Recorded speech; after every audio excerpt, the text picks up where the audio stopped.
भगवान पृथ्वी महाराज से कहते हैं, राजन, इंद्र ने तुम्हारे 100 अश्वमेघ पूरे करने के संकल्प में विघ्न डाला है। अब ये तुमसे अक्षमा चाहते हैं, तुम इन्हें अक्षमा कर दो। पृथ्वी से इंद्र अक्षमा चाहते हैं और विष्णु भगवान उन्हें अक्षमा करवाते हैं।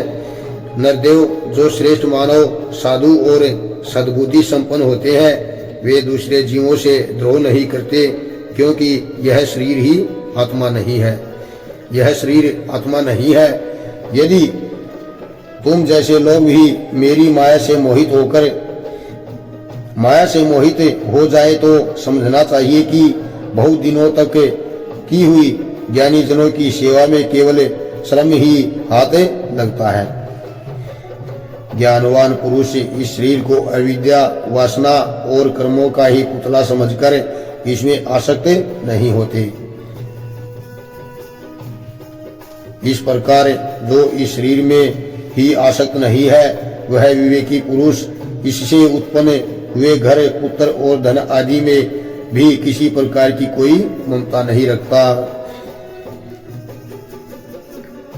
यह आत्मा एक शुद्ध समय प्रकाश, निर्गुण, गुणों का आश्रय स्थान, सर्वव्यापक, आवरण शून्य, सबका साक्षी एवं अन्य आत्मा से रहित है।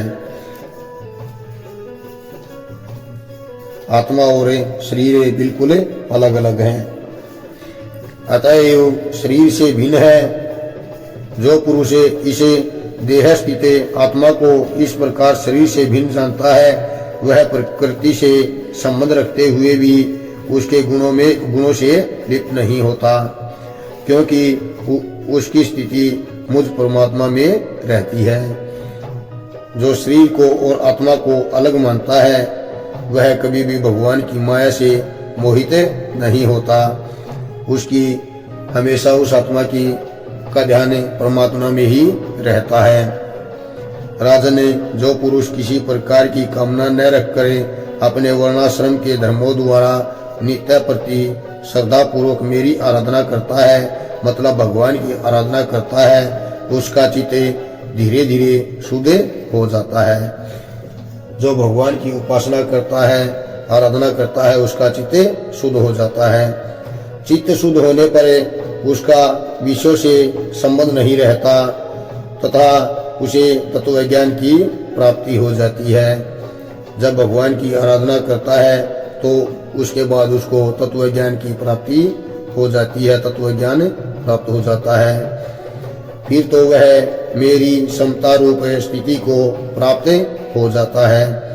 यही परम शांति, ब्रह्म अथवा केवल्य अवस्था है। जो पुरुष यह जानता है कि शरीर, ज्ञान, क्रिया और मन का साक्षी होने पर भी कूटस्थ आत्मा उनसे निर्लिप्त ही रहती है, वह कल्याण में मोक्ष पद को प्राप्त कर लेता है। जो आत्मा शरीर के भोगों को छोड़कर भगवान का स्मरण करने लग जाती है, वह मोक्ष का अधिकारी होती है। जय सिया राम।